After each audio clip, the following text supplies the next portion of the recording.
humiliation. Apart from, perhaps,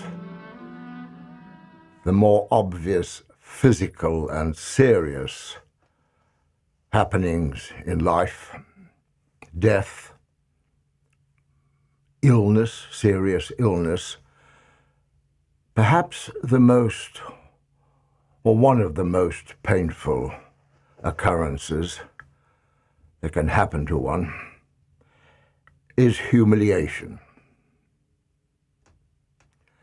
For me, that has ranked pretty well on the top of my list of must avoid. Don't know how you do that. Perhaps one protects oneself. I was quite good at, or attempted quite strongly to protect myself. Now I've had, well, I'm going to tell you the story of two of the happenings when I was humiliated.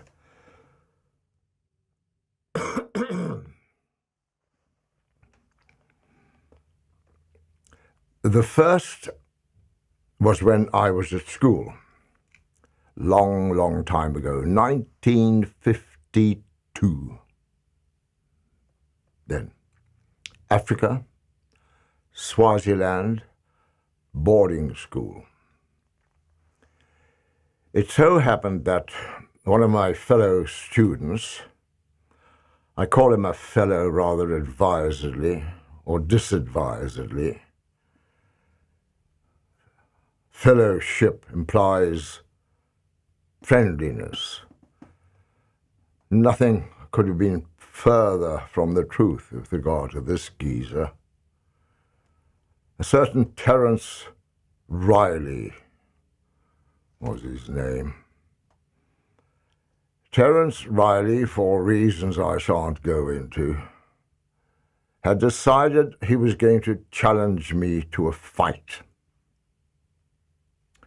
Fighting was not particularly my strength.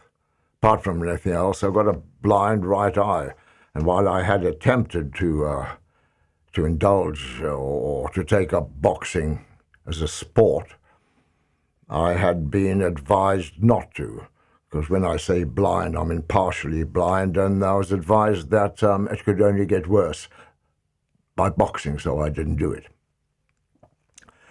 So Riley challenges me to a boxing match. But not only that, he manages to get and choose a venue where the entire school was present.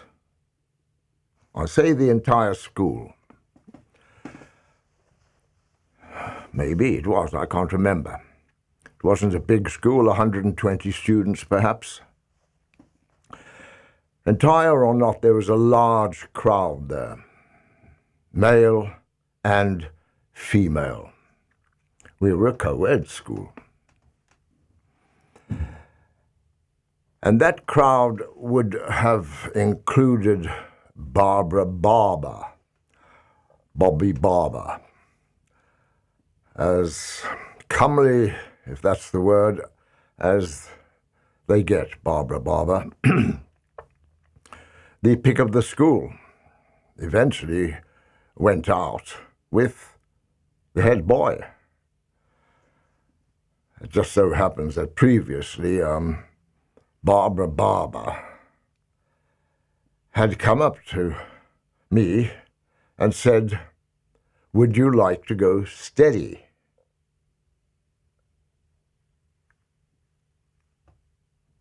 Literally, I couldn't believe it.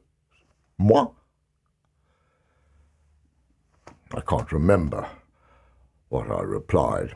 In any event, it didn't materialize.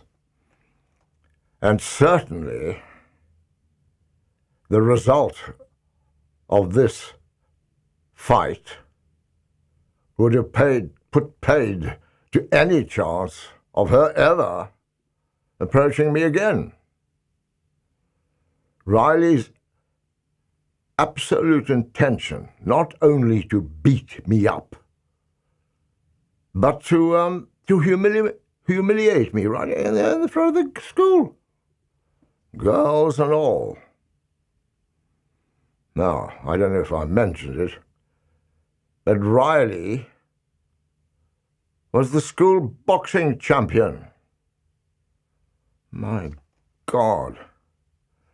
So having challenged me, I arrived there. Everyone was jeering. Dear God, if you want to talk about loneliness, humiliation, though the humiliation was the consequence of this event, but of course I wasn't going to fight him.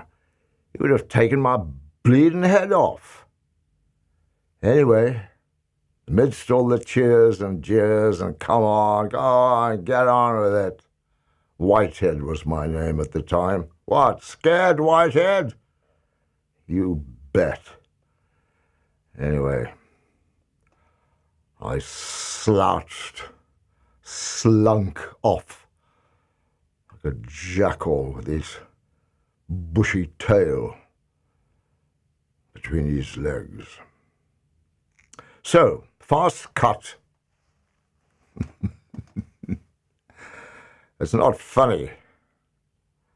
Fast cut to the next event. Quite recently,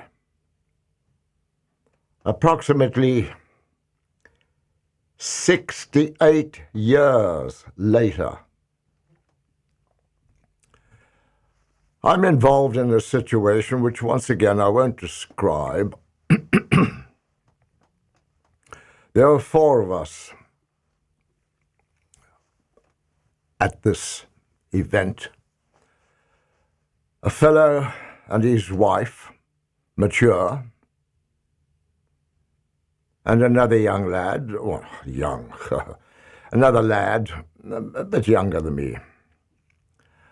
The others, too, were younger than me. So a situation arises where I want to alter the circumstances of the way things were arranged. It was commonly acknowledged that every day we would set things out as they had been the day before. Don't get too confused or too worried about what I'm talking about in the event, but that was the fact. There was a routine, and we were all expected no changes to do it, to keep to the routine. This had to do with the packing of my equipment. I had my equipment with me in suitcases and what have you, in a certain manner, which I had decided for very good reason to change. It had absolutely no effect whatsoever on anyone else, except that I was breaking the rules. I was asked by the wife of the fellow involved to put things back as they were. I declined. She asked me why, and I said, because it's not convenient for me. It's convenient the way I have arranged it.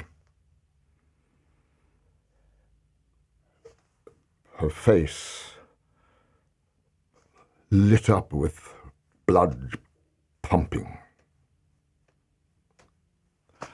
I walked around to the front of the vehicle that was standing there. And I kind of knew this was going to happen. This good lady came around and literally elbowed me as she passed me. Poof!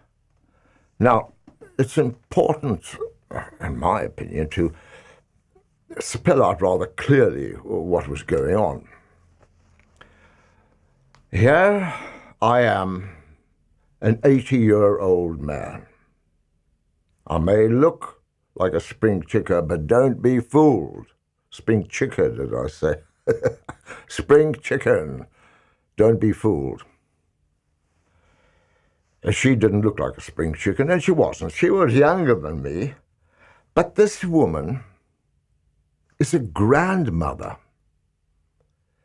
She has 4, I think, children of her own, and a complete litter of grandchildren. They're a wonderful family. I've seen photographs of this wonderful family, and she's the grandmother.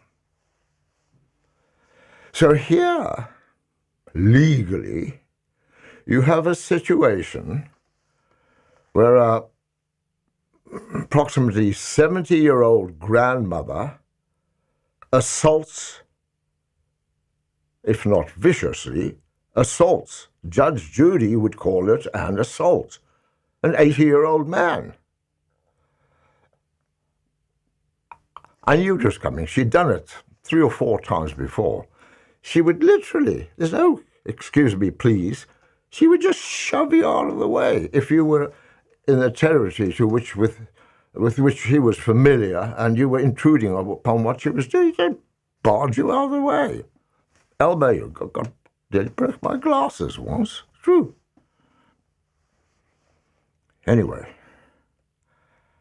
I couldn't believe it. I said, what the bloody hell do you think you're doing? And this is where the humiliation came in. She looked at me, her face still pumping, fury, eyes, daggers. I'm dodging the daggers. And she splutters away. She says, you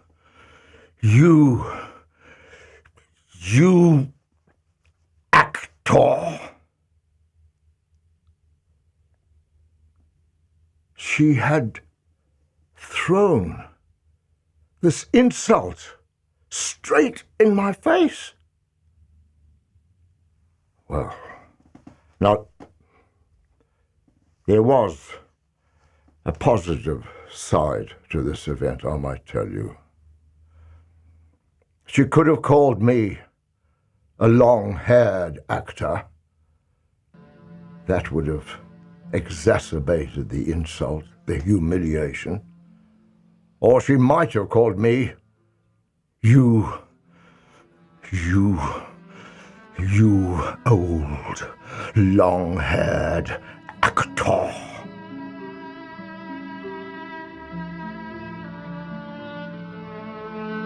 Life is rich and sometimes tough.